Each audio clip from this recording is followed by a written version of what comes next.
What up, what up, what up, football fans all over the world? It's your boy, Mac the Giants fan, here with my guy, the super dope co-host, Adam Costas. Y'all know what time it is. It's time for that real deal NFC East round up. Punch that intro.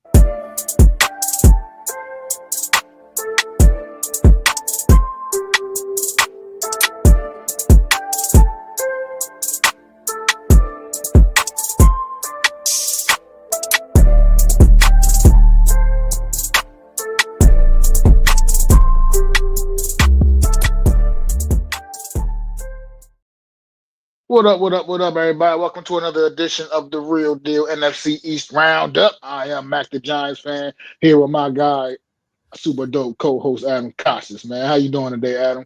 I am doing well. I am doing What's well. I am doing going well. on, Alex? What's Alex is going on, building, Alex? taking a little time out of his busy day to catch up with us. Alex is a great fan of the show and TV personality. So, if you guys didn't check him out, go check him out as he journeys through network TV. But we're not. Absolutely. Without further ado, we're here to talk about the NFC East, Max. So, kick us off and head us on our way. I mean, let's talk about. I mean, not like I mean, other than the obvious major news in the NFC East, we obviously know what that is. But we'll get to that in a little bit, man. He had his press conference yesterday. We're definitely going to dig into that a little bit in a few. But other right now, wrapping up the season, 2026 season was a little rough for the NFC East, obviously. Not what you would call a very good competitive division this season at all. I think the Eagles were blessed and benefited, the rewards of just being in such a poor division because otherwise, they would have had their struggles this year as well, man. Pretty much, and almost in damn near any other division other than like maybe the NFC South. That's about it. That's probably about the only other division they would have been able to get away And all with, those teams finished with the same damn record. with their season being the way it was, But yeah, the Eagles were the champs of this division, but they went out quick exit in the postseason is taken care of in the wild card round by the 49ers a couple of weeks ago. And just to put a bow on it, the Eagles, man, right now they're searching they for a new offensive coordinator for right now, but get things try to get things figured out over there. Their offense was an absolute mess. Hearing some names like Brian Daboll going in for an interview over there. Imagine. And hey, it wouldn't shock me. It just wouldn't shock me. He needs a job. So, what do you think about the Eagles right now, Adam? How their season kind of ended, how their season was, how it came to an end? Well, I would say certainly it's disappointing seeing that they wanted to be a dynasty, not my words, theirs. And they wanted to, be the next great team that we were talking about, and they fell by the wayside. And it goes to show that, it has to be their quarterback.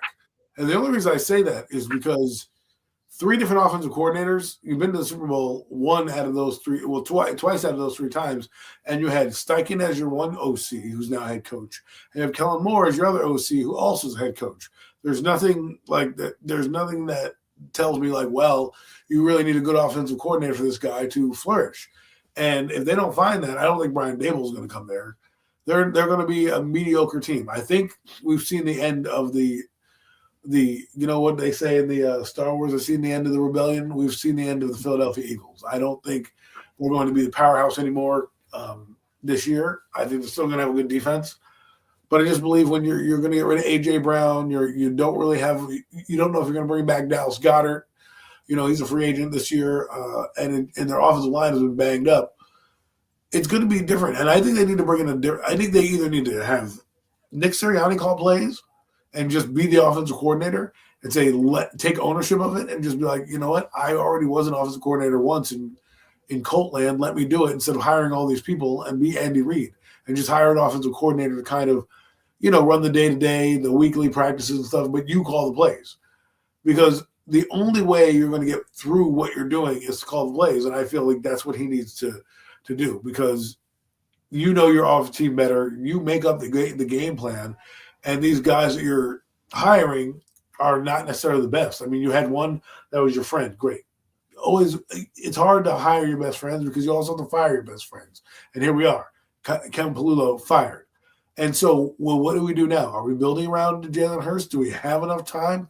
To me, if they can't find anybody, I'm Nick Sirianni. Do what Brian Schottenheimer does. Call the fucking plays. You were an offensive guy anyways. I don't know why he doesn't do it. I don't know if it's because he's too scared or if he doesn't if he wants to be a CEO, which is fine. You can be a CEO type, but then you got to find a new mind. But here's what happens when you do that. You get a hot coordinator in here, and they're out the door within a year and a half, 2 years.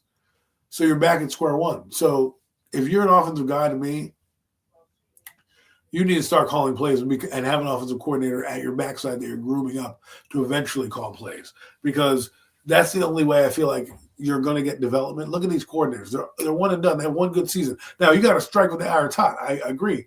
But then what happens, you go to a new team and you fail miserably, and everyone's like, well, you're not ready. He wasn't ready. Well, he didn't do that. It's like, okay, well, you can't have it both ways, right? And for the Eagles, I just feel unless you bring in a big-time hire like a Mike McDaniels, even a Brian Dable, who I doubt goes there, but would be funny, I think you're being stuck in the same boat if you bring in some rinky-dink guy, some passing coordinator out the gate. I think you need somebody that's going to maybe be a head coach somewhere, but therein lies the problem. So Nick's got some real thinking to do. I believe in my heart of hearts, you hire a guy that's young, like some passing game coordinator. You don't give them the play calling responsibilities, but they get the title of offensive coordinator, and then you, Nick Sirianni, call the plays. That's what I would do. I mean, I think when it comes to the Eagles, it's like almost like they just had like the worst luck when it comes to coordinators because either their coordinators are like this year, for instance, their offensive coordinator was so bad that they just get fired after 1 year, or they're so damn or they're so damn good that they just get plucked for head coaching jobs every year. So it's like the Eagles can't seem to hold on to guys in those coordinator positions, man. And right now this is I don't know if just a continuous change in philosophies is what the problem is with Jalen Hurts. But you got people that were like talking about this guy being like, a top quarterback, top 5 guy, one of the elite quarterbacks in the league. And I mean, we just didn't see it this year, man, at all. Any capacity. He just couldn't seem to be a guy you can rely on to get the job done. And I don't know how much of that is just a disconnect with the coaching, what's all the other stuff going on around it. AJ Brown apparently was asking for trades at some point during the season, requesting trade. It's just, I don't know, man. This team is like you said. I thought this team was poised to potentially be a dynasty, but then this season happened, and it's just like far from it. And now, guess what? The rest of the NFC East is catching up, I think, man. And it's just not going to be as easy. I mean, it's going to be tough in the NFC East for try to get anything done, man. Eagles, I just feel like your window is definitely closing right now, man. It's not the big bad Eagles, man. I mean, I respect everything your defense was doing, what they do defensively. I mean, still were great on the defensive side of the football. I kept them in most of their games. Pretty much the reason for the success that they did have was because of their defense. I mean, because offensively, this team was an absolute mess all season long.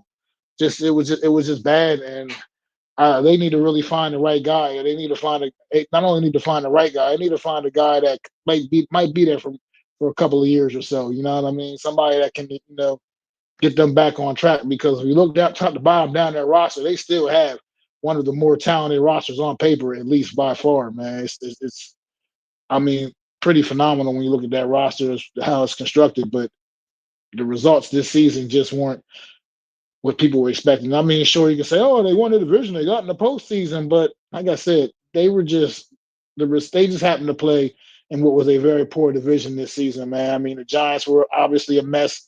The Commanders fell apart this season. They're the Cowboys. I don't even know what to say about the Cowboys other than they're just the Cowboys.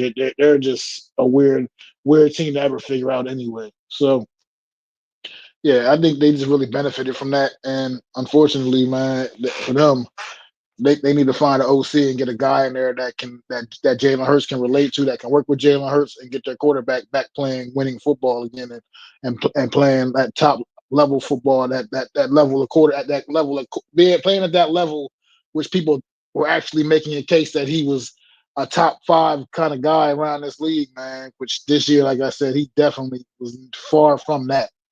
Far from it, man. Just not a good season for him overall, and or for this offense in general. And this disappointment because you really expected a lot from this offense. I mean, Saquon Barkley coming back from coming back, returning this season after being Offensive Player of the Year. Disappointing season for him. I mean, just with the AJ Brown, I don't know what happened to AJ Brown this year. The dropsies just wasn't targeted that much. It seemed like the games he was in, non-existent, man. I think he was a hired gun. He was a hired gun, Mac. And when you have a hired gun, they do what they need to do. He won a Super Bowl for them. Okay, time's up. Now move on from him. You know, that's what I believe. He's a hired gun. He never was a homegrown Eagle. He doesn't really like Nick Sirianni, and they traded for him last minute. And guess what? He was there 2 seasons, had a couple beast years, but this is what this guy does. He don't care anymore. He wants to get to the Hall of Fame. So put him on a team. He can go play Pittsburgh or some team like that where you can go rack up some numbers and, cause dismay. Like, I wouldn't mind seeing with the Texans, but I don't know what they got to do with that quarterback position because you have him and Nico Collins in that division, but they've already traded a lot of pieces away. I didn't mean to cut you off, but I'm just, I think he's good as gone to me, AJ Brown. Good as gone. After this season. After this past season, I can't imagine he's back next year after what we saw to witness this season and some of the stuff that was going on. But as far as let's switch gears a little bit, man. Let's get to the Washington Commanders. Talk about also another team just fired both of their coordinators this past season, man. Fired the defensive coordinator in season. Before the season was over, they fired them. Still in search of a new defensive coordinator. But they fired Cliff Kingsbury at the end of the season when the season was over, which was a kind of a surprise move, at least to me. I didn't see that coming. I didn't have any idea that he was even on shaky ground over there, to be honest. And they promoted the assistant quarterbacks coach, David Blau, former quarterback in the NFL. He's got he's a young guy, only 30 years old. I believe one of the youngest play callers in the NFL. And he's a guy that seems to have a little bit of reputation around the league. He's got some guys that are going to bat for him a little bit. Ben Johnson thinks he's a guy that could be one of the next great offensive minds in football. Only time will tell, obviously. And I don't know what you know about David Blau and anything you've heard about what he may be bringing to the table. Jaden Daniels apparently has a great relationship with him, and that had a lot to do with the hiring of him with his promotion. I think it was a short-sighted hire. Apparently things didn't go well with Kingsbury because they didn't really say eye to eye on some things. So, that working relationship comes apart. I hope he gets another OC job somewhere. I think he'll be a coach in this league. I did want him, but obviously Harbaugh fell off a tree. So you can't, Kingsbury goes to the back burner. But with that being said, he's a guy that I do believe will end up somewhere where I have no clue, but I just think that sometimes it runs its course with a guy who wants to be a head coach, maybe not always agreeing with what's going on. However, David Blau is an interesting guy because if you remember Hard Knocks, he was on Hard Knocks in the Detroit Lions, and he was a backup quarterback. And sometimes those are the guys, that get the most publicity. And remember, he was in that Detroit Lions system. He's been around the league. He's bounced around. I don't know what's going to happen. People always, make people feel good until they call plays. It's a different story until you call plays. The relationship with Jaden Daniels, I guess that works out. Let's hope it works out for Jaden Daniels because, again, when we talk about friends, when you get somebody who's your friend more so than your coach, the relationship becomes different. And let's just hope that they didn't hire him because Jaden Daniel gave him the endorsement and they could have went out there. I mean, think about if they got Mike McDaniels and lured him in there. You don't think he could work with Jaden Daniels? You know what I mean? Like there's a lot of guys out there that I thought that they could have switched in and out, and you could have still kept David Blau as your passing game coordinator, wherever he started, quarterback, assistant quarterback coach, wherever he was, keep him in that role and let him get some time and some season. Now you're basically going from the penthouse to the suite, from the poorhouse to the penthouse right now, and you have no idea that he can do anything outside of a few things that have been said by Ben Johnson and that your quarterback likes him. So I don't know if what that's going to mean. If there's any indication, that means they need to get an offensive line because they're going to run the football a lot as they did in Detroit. If he takes anything from Detroit, it will be to be more of a run heavy team. With Jaden Daniels, that might work. That might be exactly what you need is a run downhill team and let Jaden Daniels do what he needs to do at 3rd and 5 and 3rd and shorts, right? He'll have the run pass options and the scrambles and things of that ilk. So something like Bo Nix does.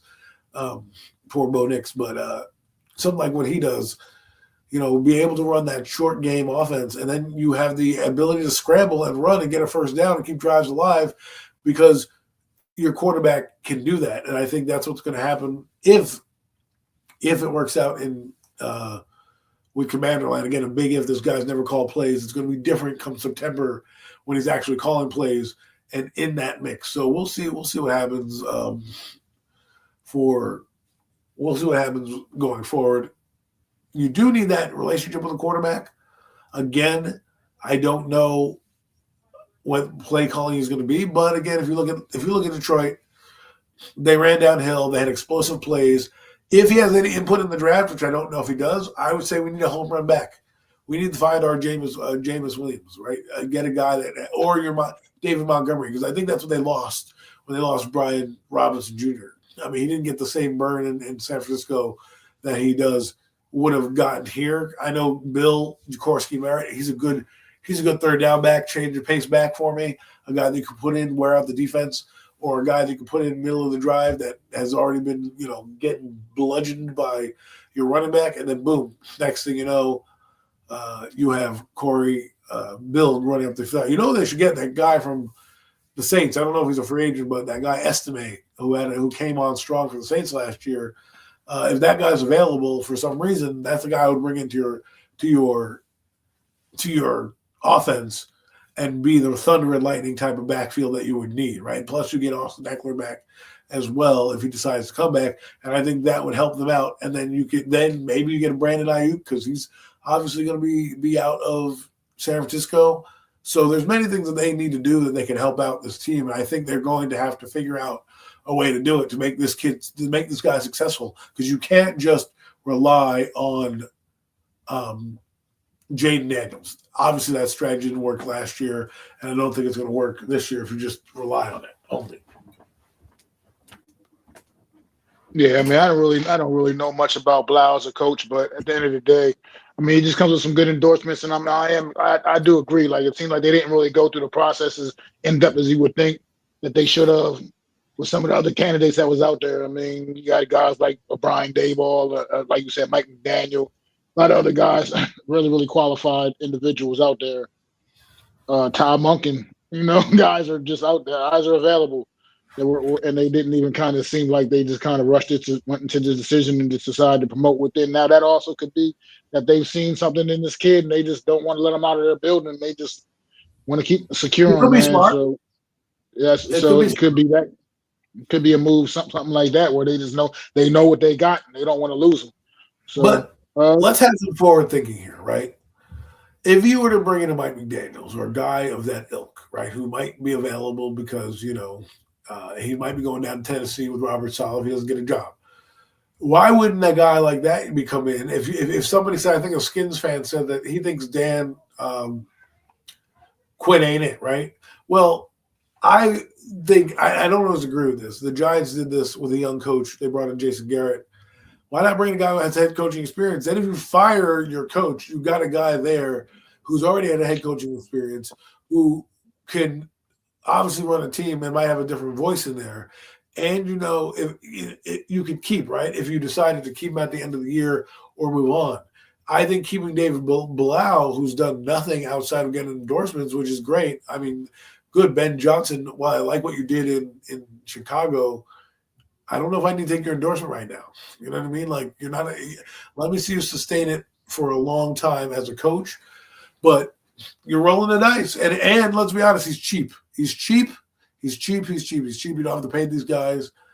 Defensively, I don't know if they're going to get, to be honest with you. I think they're just going to get some guy. Well, the thing that they're going to do with the defensive coordinator is exactly what I'm telling you what they need to do with the offensive coordinator. They're going to use Dan Quinn. He's going to call the plays on defense, and then they're just going to have a defensive coordinator to congregate. That's what you should have done with this guy, David Blau. Bring in Mike McDaniels, let it roll, move this guy up to promote him from whatever he is to assistant offensive coordinator or some shit. That way he can at least learn under a guy like Mike McDaniels, who you know is probably going to leave because he's going to probably have a decent offense.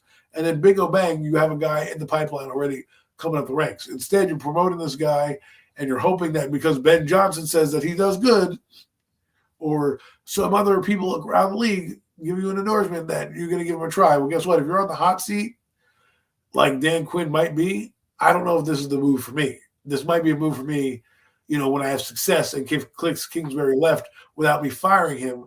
Maybe I do that. Or maybe I do that bringing in a guy like a McDaniels who, if I have success, he's going to leave. But I already know I have Bilal. Bilal can learn a little bit more under, Shanahan's kind of tree and figure that out and mesh his concepts together that way. So they're taking a big risk. Let's hope it pays off. We'll see, man. What's going on in the chat? Of Skins Nation 202 and Eagles Uncensored 8K. What's happening, bro? Happy New Year to you, man. A lot of rivals today. But yeah, so I haven't really got much more on the Skins either for right now. On the Skins, on the Commanders, I look. They were the Redskins my whole damn life almost. It's hard for me to get used to calling them the Commanders. But where they can't see. But I mean, the Cowboys, not a whole lot of Cowboy news right now. I mean, they're searching for a defensive coordinator. Yada yada. I don't know. As far as what you questioned up in the chat earlier, Skins Nation, I don't know if you're still out there, but you think Dan Quinn is the worst coach in the NFC? So, I mean, that's debatable. I mean, at this point now, obviously the landscape of the coaches in the NFC has changed. But I would put him at number 3. But I still put him above Schottenheimer too. I think I put him above Schottenheimer. We know who 1 and 2 are. You know what I mean? Respectfully, we know 1 and 2. Why are we putting the 1 and 2 at the top? Right? Why? Because of the resumes they have. I feel like, and when we get into it, I'm going to get on my soapbox in a little bit, but we always tend to forget about resumes. That's what we do. Oh, well, who's this? Well, he's better than this guy because I like him better. Like, that's what we do. It's more of a like and a popularity contest than actually what does this guy do and how do you put him in there? Like, to me, Schottenheimer against Dan Quinn, I'm sorry. Dan Quinn wins that battle. He's been to a Super Bowl, right, both as a coordinator and as a head coach. And I just got to give him that. While as Brian Schottenheimer has bounced around as an offensive coordinator and, those quality control assistants and things like that. He doesn't have the career that Dan Quinn has had. So I can't be like, oh, let me put him above him, even if I'm, Cowboy fans, right? But I can't do that respectfully. And it's only because of resume. And I think I'm tired of people, they do it with players as well. Oh, well, this guy, he only had this person. And we always move goalposts for people. And we'll get into this more in a little bit. But I can't do it just because of resume alone. I mean, I tend to agree with you, man. I definitely tend to agree with you. But at the end of the day, we know who got best coach in the NFC East, man. we know where that guy resides, baby. Let's talk about it, man. It's been a big week, man. Big week. We did this show last week, and we had Zion on with us, and we were talking about the New York Giants coaching candidates, because we just weren't sure where the coaching search was going to go, how long it was going to take, and when those things were going to get sorted out. And lo and behold, I mean, not quite while we were on the show, but just a few hours after the show, lo and behold, the New York Giants working out a deal with John Harbaugh to be the next head coach, man. And that has changed the landscape of things in this division. I feel like if we had a coach like John Harbaugh this past season, we're talking about a whole different ball game, a whole different year. We're talking about those games. You think we losing that game in Denver if John Harbaugh's the head coach? Hell to the no. We're not blowing a 30-point lead if John Harbaugh's the head coach. It's just not going to happen. So, this changes everything. Game changer, man. Had his presser yesterday, Adam. What we take away from the press conference today, Adam? What was some of your best takes from the press conference yesterday, man? Well, first off, I'll tell you. Let me start with the press conference, and then we'll get into a few other things that irked me during this lead up to this. But for the press conference, I loved it. I thought it was a press conference that was needed for a team that needed to hear it. All right. He's already weeding out players. If you don't want to be here, you're gonna hit the road. We're gonna be I didn't hear the cliches, smart, tough, and dependable. No. He knows what his identity is. We're gonna be physical. We're gonna be a fucking tough team. It's gonna be a lot of hard work. I expect to win. This is the type of shit I used to tell you guys about with Mike Tomlin. When Mike Tomlin came in to Hard Knocks, one of his first things he said is, I'm in the business of winning. And he comes off a little harder. That's what John Harbaugh's in. He is in the business of winning. And when you go in that press conference and you say that, and obviously Joe Shane looked like a scared puppy, and he's going to really be doing the work, right? And John Harbaugh is going to be really making evaluations, already running the tape. You've got to be excited about what's to come. And for me, his enthusiasm. He looked like a young 63-year-old guy up there. I was like, you're 63? My God, you got a lot of energy. Maybe I am wrong about you, but he doesn't look run down. He looks re-energized, right? He had his dad there, and he said something that I liked. You got to attack every day with enthusiasm, right? I don't know the entire quote, but enthusiasm. And what does that mean? He's going to bring the energy, the positive energy to the program, but he also is going to do what I told you last week. He's also going to tell you like it is, but say, hey, man, I love you, but you're not doing well. And I think what is respected around the league is that type of stuff. There's a reason 9 teams called, but he came here because of the story, the franchise, the way they do things, the way they do business. He brought it back. And I got to give credit to ownership, Chris Mara, and Tom Coughlin for getting it done. Tom, I don't know if you know, spoke with John Harbaugh. John Harbaugh called him up, and they shared knowledge. You know what I mean? He shared knowledge about what went on at the Giants and how to conduct it and how the media was and what it's like to win here and really pick the brain. And that's what we have lost as a Giant fan base. We have lost the will to do what it takes to win, and they finally are doing it. Harbaugh's going to come in here. The expectation, obviously, is to win a Super Bowl. But we know that old adage that you may not get one second time around, whatever. But he's going to build a foundation where we are going to be we're going to have this feeling what we had with Tom Coughlin when he was hitting his peak, where we knew every week we had a chance to win. Every week we were going in there, and they respected those New York Giants because they were defense-oriented. They ran the football downhill, and they had a quarterback that gave you a puncher's chance. And from 2005 to 2011, we had a huge run, 6 years. And I mean, this guy did it for 18. The guy, let me put it this way, Mac. He has listen to me, 1 year of winning less than 8 games. One season, okay? Every other season he was 8, 9, or better, except for 1 year. That's an incredible run to have. And people don't understand that. Let me bring down a history again. Ted Marchibroda started with this team when he got fired from the Colts. They hired him.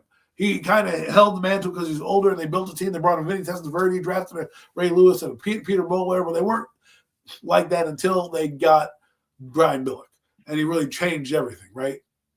And then what happened? They got John Harbaugh, and he flowed with the times as they got Joe Flacco and moved on from guys like Trent Dilfer and Tony Banks and all those other Chris Redmonds of the world. They moved on. They got freaking Joe Flacco, and they won a Super Bowl with the guy at some point.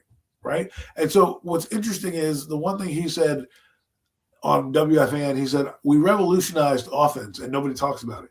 And when you go back and you think, you're like, wow, he kind of did. He kind of did revolutionize the game because if you look at Lamar Jackson, they didn't win a lot. I'll get to that in a minute. They did change it in the fact that you had to make an extra defender really defend somebody and really brought a different way of doing things. They had 1,000-yard rusher and 1,000-yard running back and 1,000-yard receiver. Like they've done it all. So I'm excited for him to come in there and have that direction. I'm excited that he talked to a lot of the players already. I'm glad he's going over the tape, and I can't wait to find a guy to have an identity for this team. And what I mean by that is, going in this training camp, you don't have to ask what the Giants' identity are. You know what it's going to be. You just look over that Ravens team. They're going to be a fucking, they're going to be a pisser. That's what they're going to be. They're going to be a tough out. You're going to come into MetLife Stadium like, damn it. Why are we with this team because that's what he's going to bring. He's going to bring that physicality and that imposer type will. He's going to have that type of energy and the personality he brings. And not to mention, he's building the team himself and his image, which we haven't had in a while.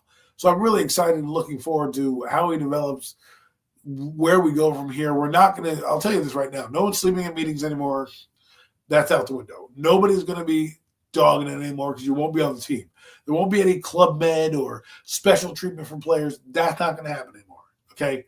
Especially now that he's coming in where guys are very young and he's very old.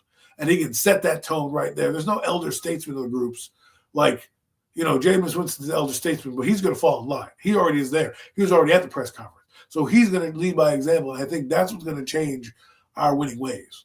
And we'll see how he does it. I hear Todd Monken may come in.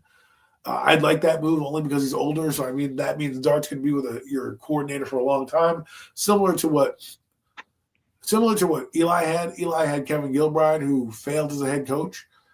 And then he had Gilbride for most of his career. And then this is what I think Dart will have.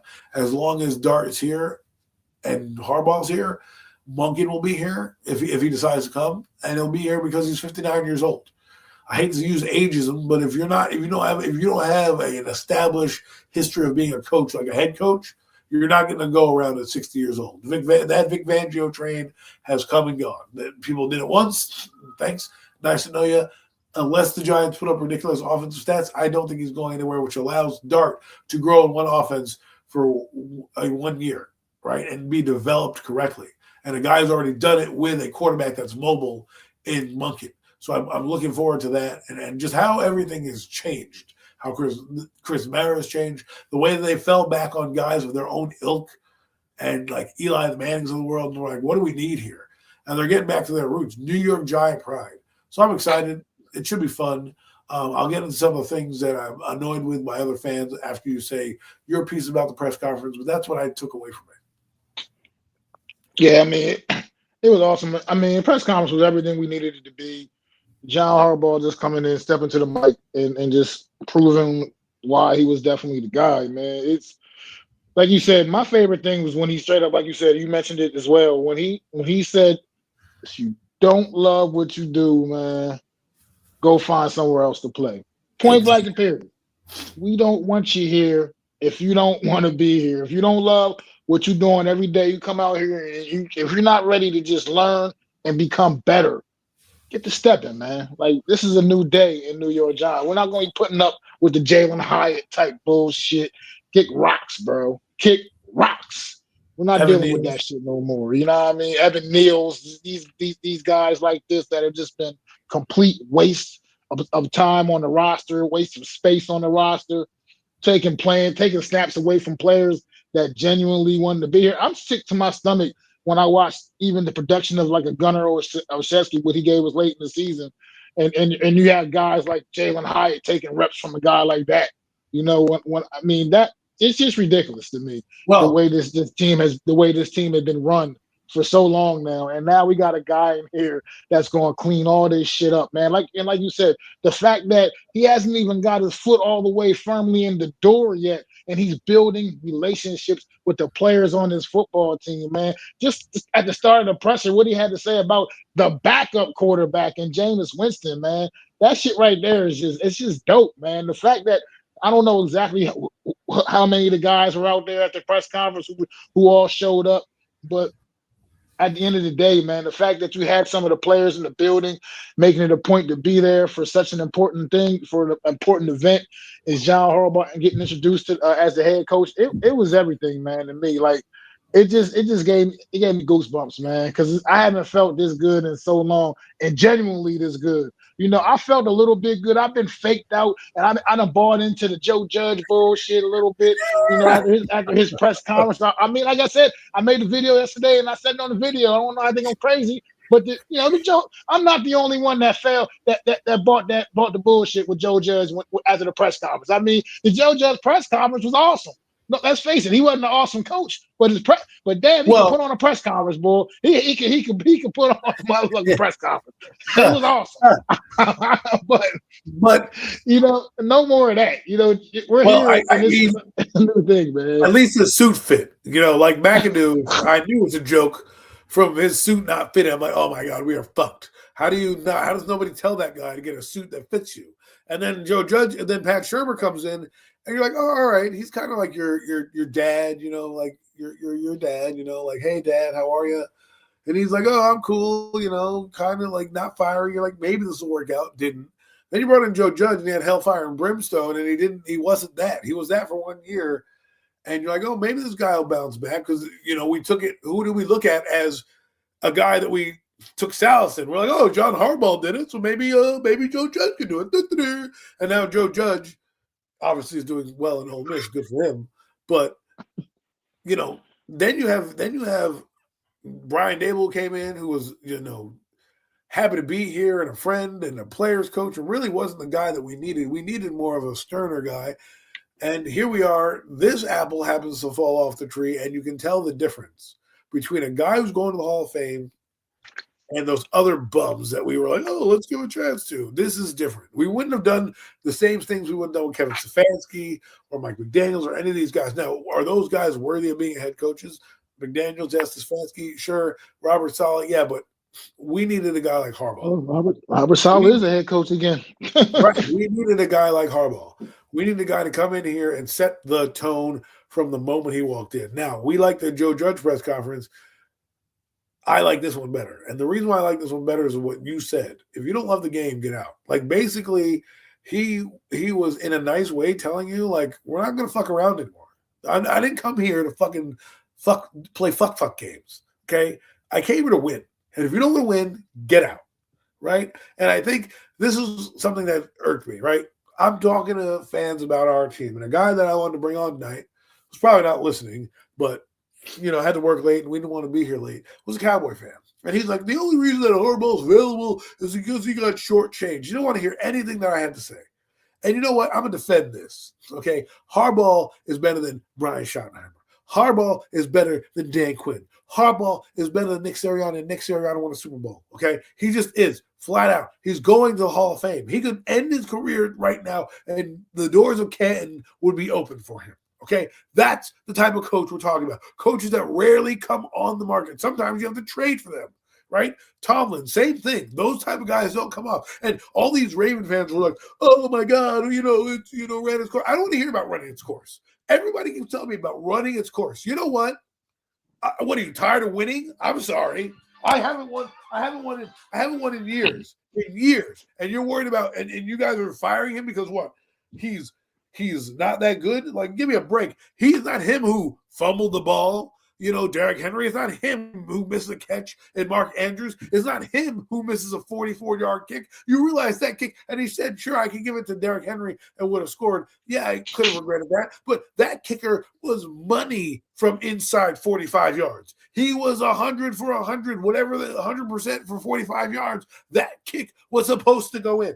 Okay, and I'm sorry if you fan bases from the Ravens and you Cowboy fans, you don't see how monumental this is.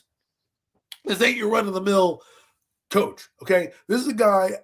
I don't care what the Ravens said. They're not going to be the same. You're not going to have 18 years of dominance like you did. Okay, dominance. Go look at his record. I just said it to you. He had one season of not winning 8 or more games. One season. In a league of parity, in a league of just, ups and downs, he kept it together through injuries, through free agency, through, think about it, changes, right? Like through the fact that, think about it, for the past 20 years almost, he's talking about that division, the AFC North, 2 of the top head coaches in the game and 2 very winning head coaches right there, going back, battling it out. For the last nearly 20 years in that division, it's been pretty much all about, for the most part, it's been all about the Steelers and the Ravens. I mean, the Bengals have become, obviously they started, coming up a little bit. They did and the Cleveland had a couple, of years, here and there, a couple of decent years here and there. But overall, it's been about the Steelers and the Pittsburgh Ravens in that division, and man. Ravens. Pittsburgh, Baltimore. That's what it. That's Right. what it's been. And though we don't, and we always talk about the NFC East being this tough black and blue division. Well, that's the AFC North. He's going to bring that mentality here, and people like Cowboy fans. All right, you want to tell me that? Oh, well, there's a mutiny. You're not reading the tea leaves, okay? You want to get rid of a guy for 18 years. You want to tell me that marriages that run their toll, right? But you find ways to get through it, because guys like this don't grow on trees. It's hard to win in the NFL. I'm not going to move the goalposts because everybody wants to move the goalposts. That's what we do in society. We're like, well, he didn't win with Lamar Jackson, so he's not that good of a coach. What are you talking about? What are we talking about? This is all we ever do is move goalposts on people. So then what does a resume mean? Why do I care about winning in the NFL if people are just going to throw it in my face at the second I get fired or kick dirt on me because my kicker missed a kick? All right? He was decimated with injuries this year, and somehow they were still in the race. You know what I would give for that? You know what I would give for that? What's up, Nomads? To just have that, to have a game come down to the wire in the final seconds, that you're playing a play-in game, basically. The Giants haven't had that. We had one season of flirting with it, where we beat a fluky, Minnesota team, but this team wins every fucking year. The fact that he had that team in that situation in a Week 18 matchup when they started the season off 1-5. Exactly. The Baltimore Ravens started the season off 1-5 and still were able to battle themselves back and play in a meaningful game in Week 18, in which if they would have won the damn game, they would have been in the postseason. That's the kind of coach John Harbaugh is, man. That's what New York Giants now have at their disposal is one of the greats. I'll use what some of our fans say in this chat. We want to have meaningful games in December. They had a meaningful game in December. They had a meaningful game in December. That's what they had. That's what they had. They had a meaningful game in December. God dang it. And we never had that. We haven't had a meaningful game in December in almost, 4 years? And even, so I don't want to hear other fan bases tell me that this guy's no good. He underachieved. You do realize that he lost to Josh Allen. He lost to Patrick Mahomes. We take this for granted, right? You can only crown one champion. You can't knock a legacy because you have an agenda. And that's what people do nowadays. They don't have conversations. They have opinion-based, lack of thought conversations where they don't like a guy, or they don't like a message, or they say he stinks because this ain't Madden. I can't put it on a 99 rating and win the Super Bowl every time. I got circumstances. I cannot blame Harbaugh for his kicker missing a kick when it was that guy statistically, if you look at the analytics, was 100% from in 45 yards. That kick was perfect all year except for that one time. Okay, could they have done things differently? Every coach can. You could have nitpicked Bill Walsh back in the day. I wasn't alive or around to see it, but I'm sure Matt can tell me a few things if he saw the tail end of him. George Seifert, Mike Holmgren, all the greats, Bill Parcells. I'm sure if you watch Bill Parcells, there are a couple of boneheaded plays where you scratch your head like, what was he doing? Like, not everybody's perfect, okay? But to do something for 18 years in one season, when coaches are getting fired after 5 years, he's spanned 3 terms of coaches. The average coach is like 6 years in the NFL. He's done that 3 times over in one fucking sitting with a different quarterback, different personnel, different players. Ray Lewis and Terrell Suggs and Ed Reed didn't play forever. He had to change those guys out and still was able to build a winning team. So what I'm trying to get at and tell all these other fan bases who are talking shit, watch out. Your time is up. Jobs like John Cena. Your time is up. Our time is now. Okay? Because this guy is going to bring energy back to the fan base that's sorely needed. He's going to bring an identity back to a team that's sorely needed. And the reason you're talking shit, both Ravens and Cowboy fans, because you're scared. Ravens haven't had a change in 18 years. Cowboy fans don't know what hit them because they don't know how good Brian Schottenheimer is. I know how good John Harbaugh is. I have 18 years of resumes to know how good this guy is. And he's won 8 games from the start of his career or more, minus 1 season. Brian Schottenheimer barely even won 8 games this year. So if you're going to come at me with actual good Facts. Don't laugh because you're trying to poo-poo it and say, well, players he underachieved. Guess what? That's going to happen, but the Ravens are dumb in my eyes because I don't know. Maybe it's because of the constant losing the Giants have had, but I didn't want to get rid of Tom Coughlin. They needed to, maybe I wanted to get fired them when they weren't getting it done, I guess, maybe, but they got it done. And then when he won a Super Bowl, we had some ups and downs, and we let him do it again. And then we let him ride out.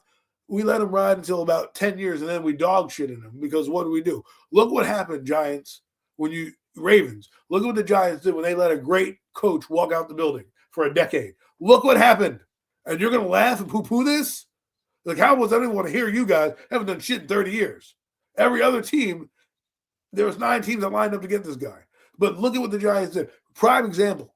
They got rid of Tom Coughlin, who won the 2 Super Bowls, who built that team, who did a lot of good shit, right?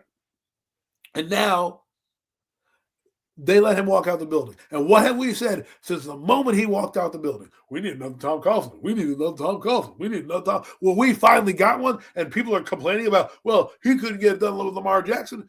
Well, Lamar Jackson couldn't get it done. That Ravens team, you got to blame some of the players for lack of execution. I can't blame the coaches for everything because, again, that's moving the goalposts. Go ahead. I was going to say, what comes when he's bringing up like something like a Lamar Jackson, it comes down to like some guys are built for the spotlight, some guys ain't. You know what I mean? Some guys perform really well in the regular season, and then when you put them in that prime time situations, man, and the money times, like that was Eli. Eli was that guy, man. The regular season, he was just so nothing necessarily special, didn't blow you away. But you put Eli in the postseason, man, it was a different animal. Something just became unlocked, unglued. I mean, he was literally he's one of the best postseason quarterbacks ever that people just don't want to give him the props for. Some guys can step it up when it matters the most, and Lamar has never demonstrated that ability. But that's something different. I mean, this comment here. Let me highlight this. I just read this comment Coach put up here because it's a great comment and it's absolutely true. I remember this. Obviously, think about the Giants fans who wanted to fire Bill Parcells after his first year, which was a terrible year. I mean, just coming into a bad New York Giants team taking over, and he had to figure out what he needed to fix, man. But and he eventually, he changed the narrative. 4 Super Bowls later, we're still that story franchise, man. Harbaugh will bring us back, elevate us, man. That's a fact, Coach. It's a great comment, man. And I appreciate you stopping in, Coach. To touch on that point, that was a different era, and they took a chance on a linebackers coach that was already on the team, and he did what he needed to do, and he set the tone early after that first year because he was kind of meandering around. This, to me, is very similar to Tom Coughlin, right? When we had Jim Fossil here, and, we had some success. Dan Reeves here, we meandered around, kind of like we are now in a quagmire, had a couple winning seasons in there, sprinkled in a division championship. But what happened? Tom Coughlin was fired, right, from Jacksonville, took a year off, did some TV. The Giants had a complete dog shit thing. What do? They went and they got a guy who had some familiarity, who won in the league with a team in Jacksonville, which was hard to do because it's an expansion franchise. And he basically took an expansion franchise in his first couple of years of existence to two AFC championship games, which they lost, obviously, but because they lost to John Elway, and the Broncos. Actually, not the Broncos. They lost to some big teams. They beat Elway one year, they beat Marino one year, and they lost in the AFC title games. But they were there, and the reason that they got what's the reason what happened with Tom Coughlin? He was winning too much. He was too hard on the players. The players wanted to ease up. They fired him. Right? What happened with the Giants that year, 2003? They had a Club Med atmosphere. Nobody wanted to do anything. They all came in, no accountability. Tom Coughlin brought that accountability. Fast forward now. What happened? Same kind of thing. The quagmire of coaches, and here we are. A coach falls off the back of a truck for us, and we happen to be looking for a coach at the time, unlike last year, who we could have got Mike Vrabel. We should have fired our guy. I'm not saying hindsight's 2020 because you never know that Harbaugh was going to be here, right? But Harbaugh happened to fall off that branch and is here, and he's going to be that stabilizing force that was for like Coughlin. And all I want to say to people is that we need to have more patience. We need to let him do his thing and get his people in here. There's reports that he's bringing in Ravens guys. He wants to bring in a message. He's going to bring in, like what Coughlin did, bringing in guys that believe in him and guys that can build his system out, this is what's going to happen to them. They're going to bring in the Picards. They might bring in a Marlon Humphreys, right? I mean, why not? We need, if we can get him for cheap to come out here because the Ravens are going to cut him and the Ravens are going to have a financial obligation to him, and you bring him in and put him out there with a Debo and say, see you later to Deontay Banks, right? I don't need Deontay Banks to return kicks. I got Gunnar Ursinski and plenty of other guys who actually want to play football to do that. And that's what he's going to bring. So we haven't seen this cataclysmic shift in Giantland for a while. And we need to cherish these moments right now. And we need to hope that he brings in a successor like maybe a Raheem Morris. I would love that. Why? Because Raheem Morris, I believe will be here for a while. But due to him having lack of success in his coaching tree, people might be afraid, such as a Dennis Allen, to maybe pluck him as a coach. Well, then guess what? John Harbaugh can bestow the knowledge of Raheem Morris onto him, and then when he leaves, Raheem Morris is young enough to maybe take over the franchise at that point, and you can look internally and promote and keep that lineage going that you had, almost similar to what the Bucs did with Todd Bowles, although I think Raheem Morris is a better coach than Todd Bowles. But my point is, that's what I would want for John Harbaugh, because that's what he's trying to build. He's trying to build long-term sustainable success, and you got to give him credit for a league at a time where, again, we have trades that happen at a rapid pace. We have contracts that are at the wazoo. We have injuries going up every 5 minutes. And you know what those teams do? They find ways to win. There won't be excuses. Well, the Giants were injury riddled. Nope, they still had a chance to make the playoffs. They still were there in the end because a coach puts these guys in the right position and they buy in to the system. So I'm really looking forward to, I think this is the most fascinating offseason since 2004 to me, when we had a guy come in here and change the quote-unquote culture of this franchise. I mean, yeah, it's just exciting times, man. It hasn't been any exciting times in New York for some time, man. It's been a long time. What's going on, Lewis Attack? No Mets, no Nets, no Jets. I appreciate y'all popping in the chat. That doesn't make any sense to me. This doesn't make any sense to me. That doesn't make any sense. Like, how are you blocking somebody when you don't even have a head coach? If I were them, I'd be like, fire me, because I want to go over there. You know what I mean? Like, I don't know how this – I've seen the NFL does some weird stuff. Like, you're going to block – I don't know. If my boss is fired, that technically means I'm fired too. What if I don't want to play for the coach over here, like the guy that's coming in, right?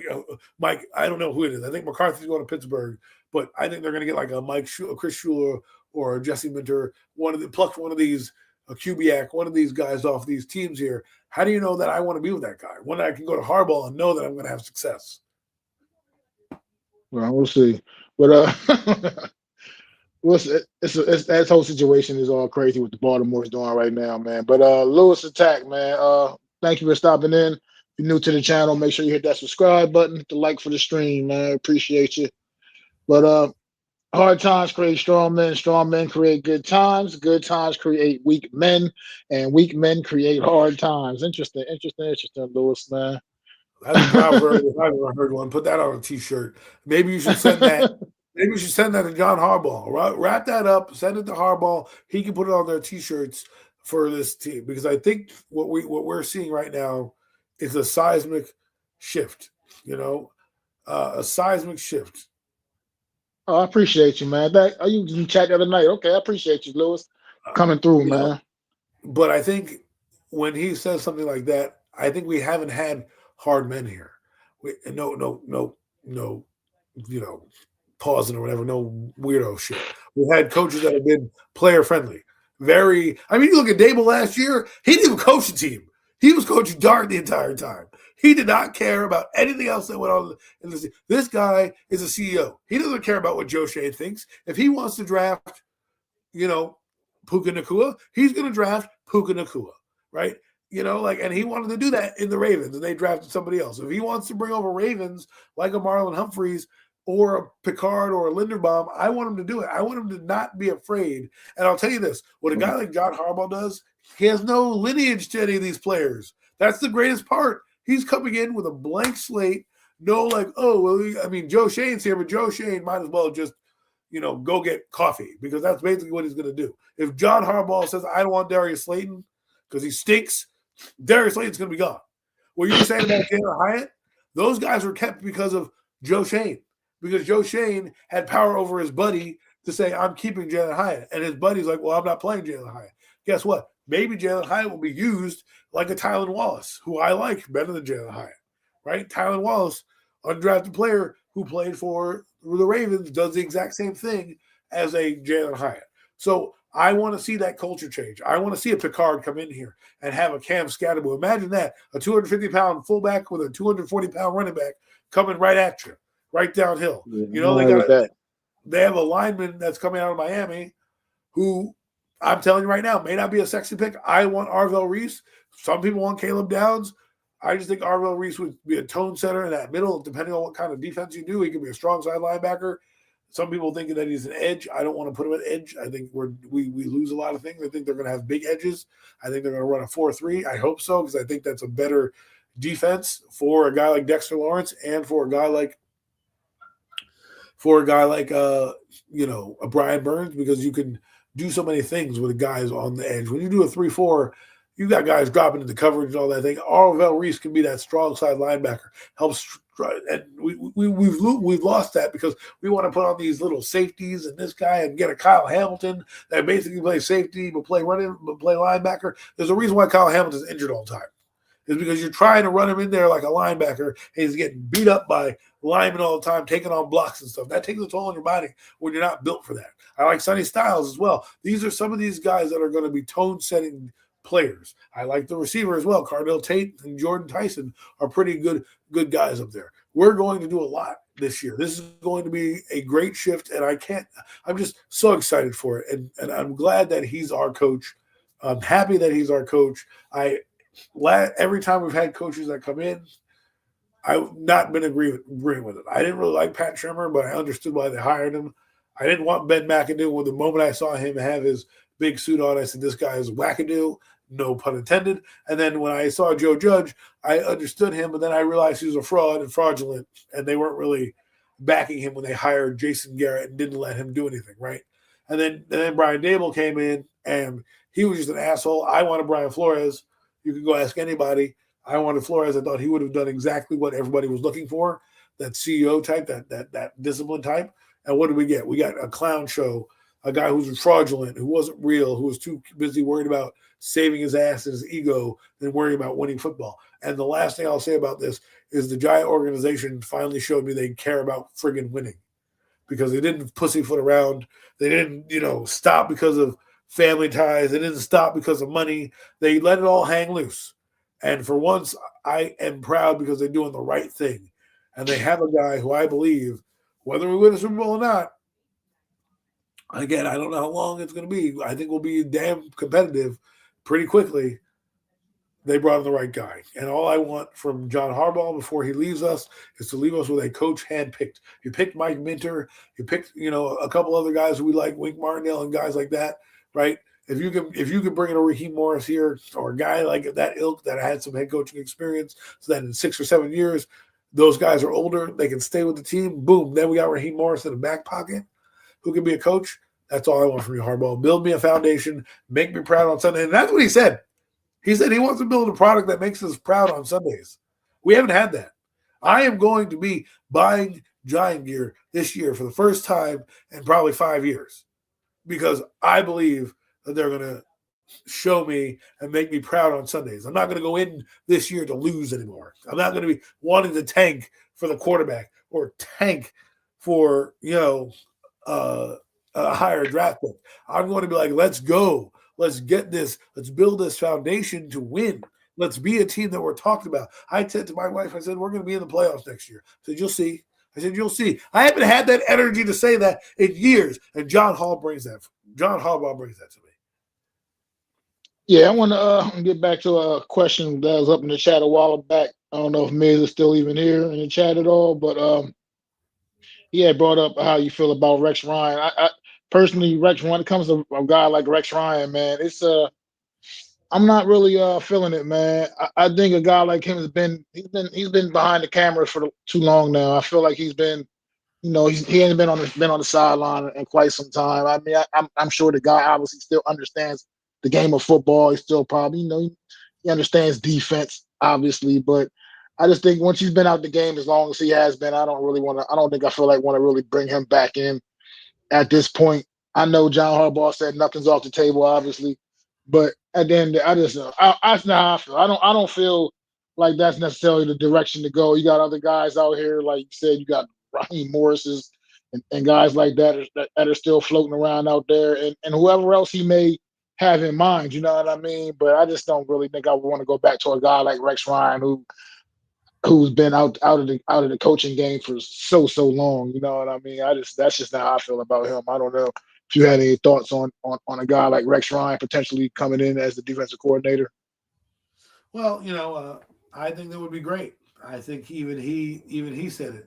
It would be great. He said, he'd love to have him. Well, we'll He'd love see. to Like have I him, said, and he'd have to I get up. He'd have to kind of get up to speed with what's going on, right? Obviously, but we. I'm not saying it's bad. I don't think it's going to be a bad idea. I think again, older coordinator, get him up to speed. But he's a guy that I think would mesh here, would be good, would have a good personality, and they work together. So it's not out of the realm of possibility that he comes in here. I know he's older, but maybe you have the senior citizen tour coming out here. But I just believe that you'll have grown men in the building who can get the best out of their players and know how to coach players. Remember, he said something: coaches are teachers. Rex Ryan's taught his defense very well with the Jets. He taught his defense very well with the Ravens, and they even had good defenses up in Buffalo. So I don't think him being I don't think him being behind the game, if he's doing what I think he's doing, like if he's really watching film, I don't think it's going to be hard for him to get with John Harbaugh and do it. And I mean, I think I'd love it. I think I'd love him, Todd Monken. At least with Rex Ryan, I know what defense I'm getting. I know what kind of mentality you're setting. I know what kind of expectation level there is. With Todd Monken, I know he's going to make Jackson Dart go from a 2,000-yard passer to a 3,500-yard passer, and probably more. As he gets more weapons and develops as the ball of clay. So I'm not opposed to it.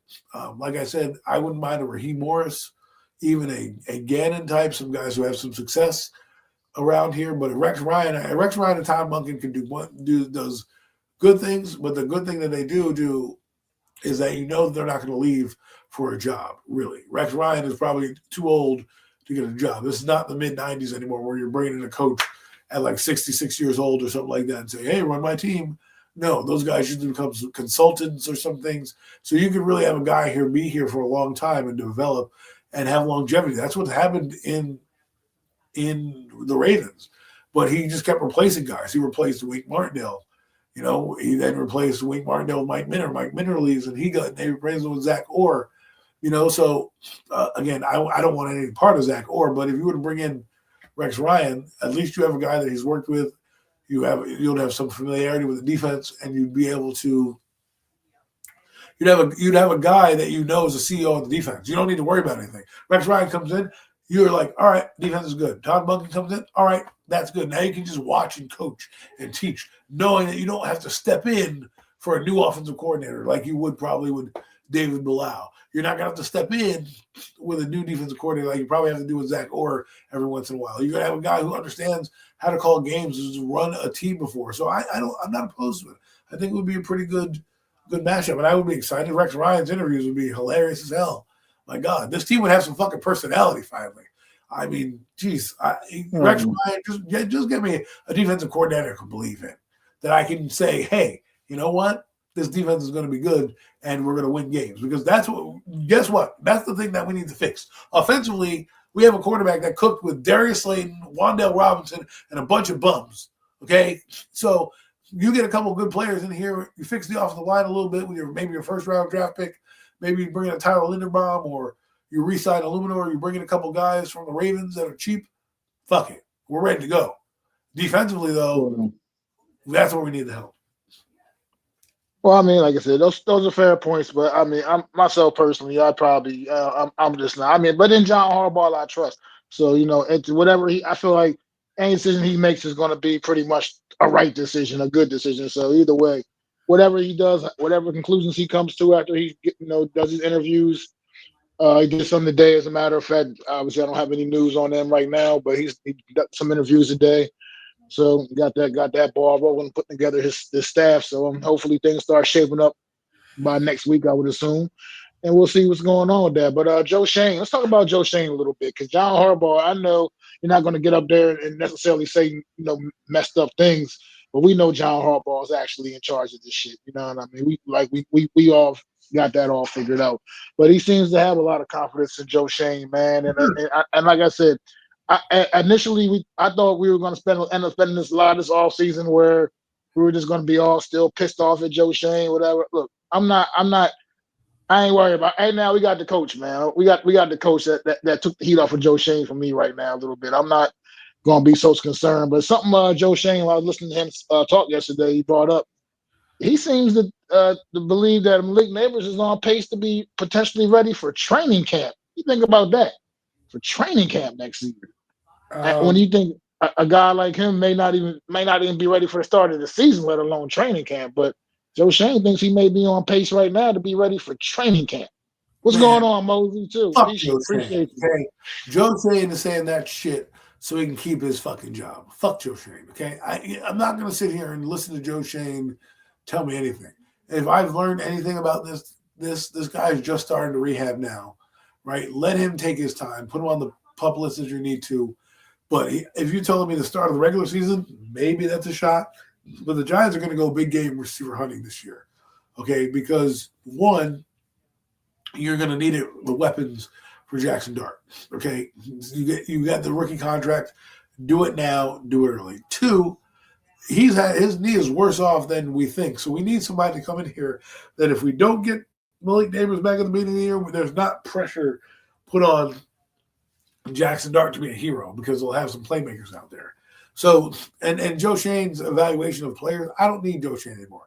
The only guy I'm listening to is John Harbaugh because he's running the team with the ownerships, and Joe Shane has no real input. He'll get a list of players, right, and he'll give it to John, and John will look it over, and if they agree on somebody, then he'll give Joe Shane the credit. If he doesn't, he's going to overlap Joe Shane and say, I don't want that guy, I want this guy.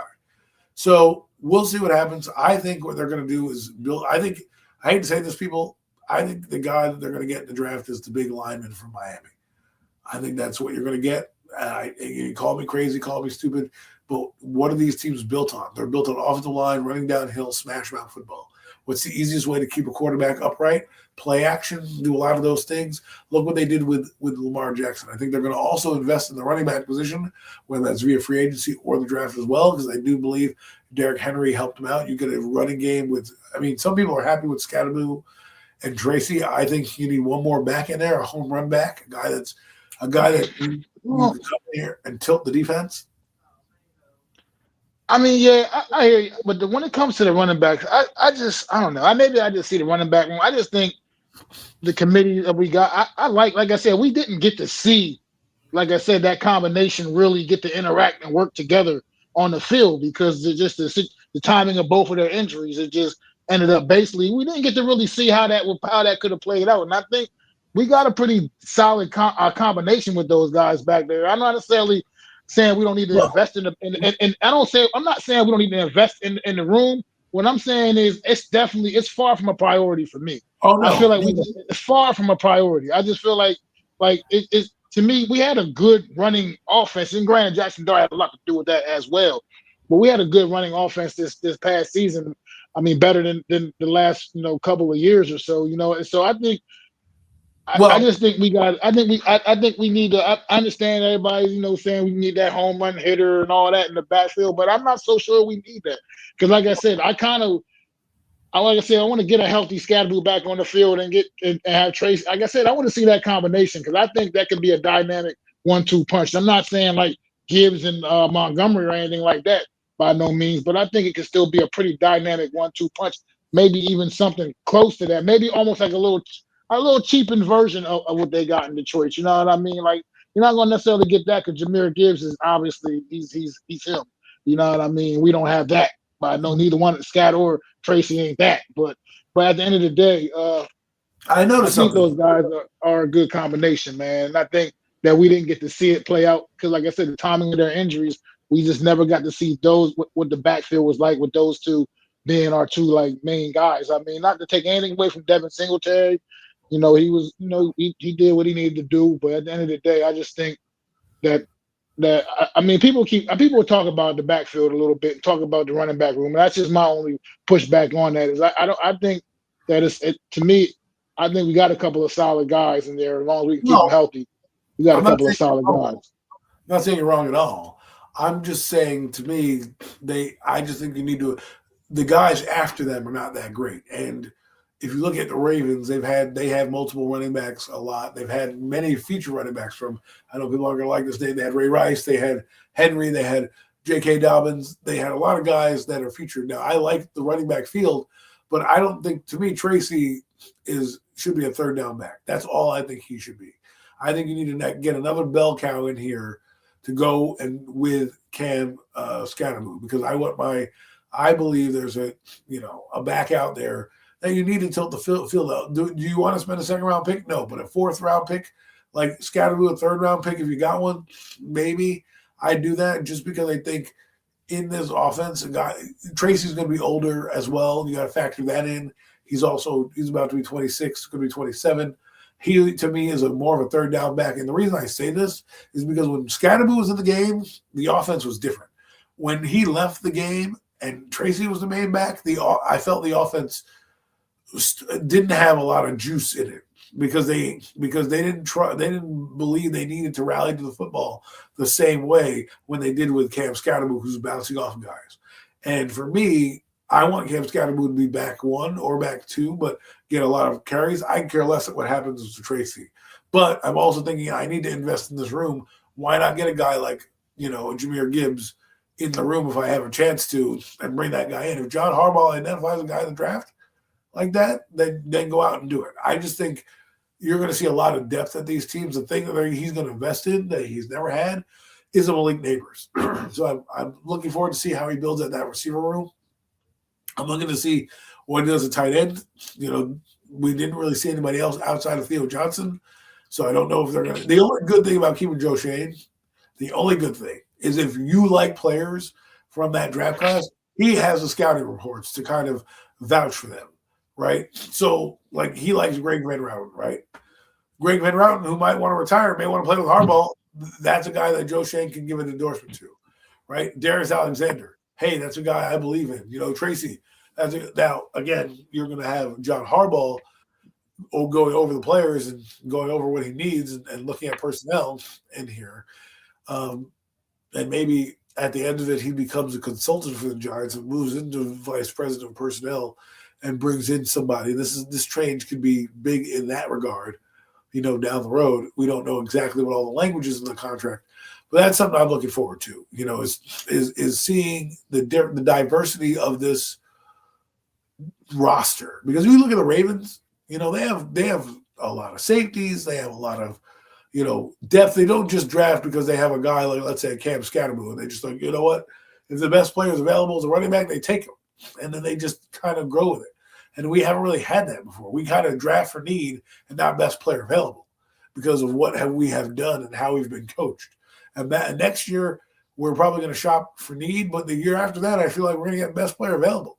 That's what they do, how they do it. And, there's going to be 4 or 5 of them that are going to be at need positions that are going to be arguably the best players available at the draft in this draft. And they're going to have a chance to get at least 2 top 100 players that are going to have to contribute on this team out the get-go. And I just believe, it depends on the way they go. I definitely believe we need a receiver, and I definitely believe we need a guard, but I wouldn't mind getting a running back as well and fixing the defense. But if you can get a Marlon Humphreys, because he's a cap casualty, I'd rather get a Marlon Humphreys and keep the seat warm with a guy like him and Paul Adebo and Javon Holland, and then draft guys to come up when those guys' contracts are off, right? That's how you sustain winning. Holland leaves because he gets older or the contract runs out. Guess what? I've been grooming his replacement already. So, I mean, look, sky is the limit with this football. I mean, it's a lot of things, a lot of different ways they can go. I mean, like you said, linebacker to me is a priority. I just feel like that was a position of it was just weak. this season, man, in the middle linebacker position. I mean, Bobby Okereke, I'm not as sour on him as maybe you are. I know you're not really too fond of him. I think that he was taking a lot. I think he just took a lot on the chin, man. I mean, making or having to compensate for just weak players next to him, man. Guys that he really couldn't depend on next to him, man. And I think you get somebody else upgrade that. And we don't know the future of Bobby Okereke here. Who knows if he's played his last game with the Giants? We don't know that. But at the end of the day, I feel like it's still a position of great need, man. Is getting a real. We need a dog at linebacker, man, in the middle of this defense, man. Somebody that can really step it up, man. Like I said, we'd have no idea about the status of Michael McFadden after the injuries from last season, man. You don't know what he's gonna be like coming off of the injury. So it's just a lot of unknowns there. Linebacker, like you said, the secondary is so much work back there. It needs to be done, man. And then still, you're never in the trenches, man. You're never done working in the trenches, man. Always can add. Like hypothetically, you pulling that guy, like say you get the guy from Miami at number 5, man, and you got a guy like him you can insert at right tackle, and you got maybe a guy like Bo you can put in at right guard. Peace out, man. Roten, you know what I mean? Have a good life, you know what I mean? How solid could that New York Giants offensive line be right there, man? Like it just it's beginning to look a lot like Christmas right now, man. For me, man, It's a good Christmas thing to all have. over again. Yeah, it's just I just feel like the New York Giants are almost back to getting ready to play winning football once again. You know, playing football and meaningful football in December once Oh, they're back. again. Yeah, winter is coming, Well, man. you know what it is, Mac? It's guys are making smart. The thing is this: smart people are running the show now, right? John Harbaugh has learned a thing or two in personnel and with football that I'm excited to see how he's going to construct this roster. And I think this offseason, people, it's going to tell us a lot on what we're going to do, right? Like how we're going to approach it. How many Ravens are we going to bring in? If Marlon Humphreys is a casualty, I know a lot of guys don't like Marlon Humphrey, but to me, that's a guy that you want to bring in your culture, bring in a Marlon Humphrey. Does that mean if the best corner on the draft in the second round is a cornerback, that doesn't mean Marlon Humphrey stops you. What it means is he's coming in to bring in a message, which we haven't had in, let's be honest, a long time because we don't get that a lot. We haven't had that type of player that we can rely on where we're like, okay, here's a guy that I know is going to deliver my message and take me home, right? And that's what we need is a guy that, when you get a new coach, he's going to know players. He's going to know players. Don't just look at ex-Ravens on the Ravens. Look at ex-Ravens across the league that might need a job, right? Those are the type of players that you want to look at because they might be the ones that we're getting. And I'm not opposed. I'm not opposed to that. And I just want people to understand that, this is a new era. What's going on? Let me live. Appreciate you stopping in, man. But well, look, it's look. If So anybody knows the players on the Ravens, the available free agents that might be there, I mean, nobody knows them better than John Harbaugh. And like one that everybody keeps talking about is one Mr. Isaiah Likely. Look, the tight end room over here definitely needs some competition in it, man. You cannot just go in the next season and just hand that job over to Theo Johnson. And I don't think John Harbaugh's honestly, I don't think John Harbaugh's handing any job over to anybody. I think everybody's got to earn it now, man. That's the beautiful thing about John Harbaugh being in here. Like you said, fresh eyes, fresh face. To no loyalty to any of these guys, man. There's no like you got to come and earn it. I mean, obviously Jackson Dart's going to be the starting quarterback, and Malik Neighbor starting receiver, stuff like that. But I mean, Andrew Thomas is your left tackle. I mean, obviously certain guys are definitely going to be penciled in regardless. But but you know what I'm getting at when I say guys got to earn it, and I feel like with a guy like Theo Johnson, what's hurting him is I think he's been anointed as the number one tight end just because I get it. He's a great athlete. He can do athletically. He's the best athlete in the tight end room for the Giants right now. I'll give you that. But at the same end of the day, is he truly the best guy for the job? That's what it comes down to. And I feel like that's truly just never been. He hasn't been evaluated on that level, man. He just gets handed the job. when you get handed the job, you don't feel that desire to get better. You got to be hungry. Somebody's got to make you earn it. You know what I mean? When you go out there and you earn it, it's more rewarding. And I feel like that's been what's been lacking from a guy like Theo Johnson, man. Sure, he made some great plays along the way, but far too inconsistent, man. Far too inconsistent. Between him and Darius Slayton, man, those guys just it's weird with both of those guys because they'll both make the spectacular catches, the spectacular reach up, grab it one hand type of shit on the sideline, all kinds of craziness. They'll make those kind of catches. And then the shit drops right in their hands. Perfect passes drop right in their hands, and those are the ones that they seem to just let slip through their fingers all the time, man. It's so annoying. I can't take it anymore. Like I said, I'm glad we got the guy in here that's gonna come clean all that up. And I'm excited for New York Giant football, man. I'm excited. And I haven't been in a long time. I don't know. Adam, man, look, it's been almost an hour and a half. I don't know if you got anything else you want to talk about today, man. Doesn't look like I don't know how much more there is really to go on. John Harbaugh will be working on his staff, obviously. Hopefully by next week we'll have some answers. What's up? But obviously, folks, this will probably be our last show. But we wanted to give you our takes on the Harbaugh press conference and kind of wrap up the season with a bow.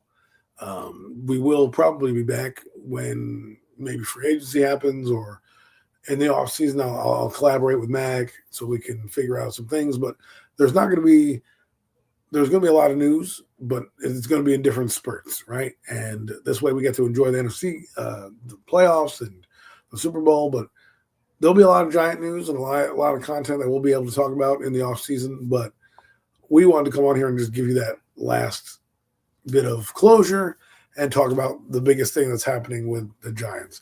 And I don't really have any else more to say other than I'm finally happy to be a Giant fan again. I'm proud to be a Giant fan again. And we are about to show the league what it's about to be a New York Giant. So buckle up, people. Absolutely. I'm sure you'll catch us back. We'll probably be back, man, once they get into maybe the first wave of free agency or something, or unless just a whole lot some other just amazing breaking news comes through that we just need to get on here and talk about, man. But I would say right now, probably not until we start getting to around that first wave of free agency, which is what, like in February or something, I think. So we'll see. We'll probably be back in it'll probably be a few weeks or so, but we'll probably be back after the Super Bowl with something, man. And like Adam just said, we'll figure it out, figure an off-season schedule out, because this offseason is going to be exciting, not even just for the Giants, for the entire NFC East, man. A lot of work to be done in that division for all four teams. So when news starts to come back out, starts to build back up, man, we'll come back out with some shows, man, for you for sure. And as far as myself personally, you can definitely I'll probably be bringing back my afternoon chat. Try to get that back in once a week, man. If I can figure out a good time to get it in, man. I might not have a consistent time slot because my work schedule is kind of crazy, but try to get that back into the equation and just keep dropping videos, shorts, everything on my channel, man. So make sure you go to my channel, hit that like, subscribe at MacDaGiantsFan. Like for the stream, go to Adam's channel at Adam Costas. I was gonna say AdamCostas.com at Adam Costas and hit the like and subscribe for the stream over there as well. Subscribe to his channel, help the channel continue to grow, man. Try to build us up over there, man. And do the same thing for the Hardcore Sports Network. Hit that like and subscribe at the Hardcore Sports Network. A bunch of great content creators coming together, man, and just doing a lot of great content. Any sport you need: basketball, baseball, football, hockey, wrestling, boxing, UFC, you name it. The Hardcore Sports team covers it, man. So go big up to the Hardcore Sports Network and go and sub up to the Hardcore Sports Network. Hit the like on the stream over there as well, man. And like Adam said, we'll be back. We don't know exactly when, but I'll keep you posted on YouTube and you know what I mean. And put up a couple of posts or something if we know we're ready to do some more the real deal NFC's roundups. But it's been a great 2026 season, man. Everybody enjoy the rest of the postseason. Enjoy the Super Bowl. It's your boy Mac the Giants fan. It's my guy, super dope co-host Adam Costas. And we'll see y'all, man. Pay! I'd like to thank you all for listening. If If you was feeling this, please take time to subscribe and smack them likes. Feel free to drop a comment. Let me know what you think. Don't forget to ring that bell so you know when I'm dropping new content. It's your boy, Mac the Giants Fan. You can find me on Twitter, YouTube, and Facebook at Mac the Giants Fan. That's MacDa Giants Fan.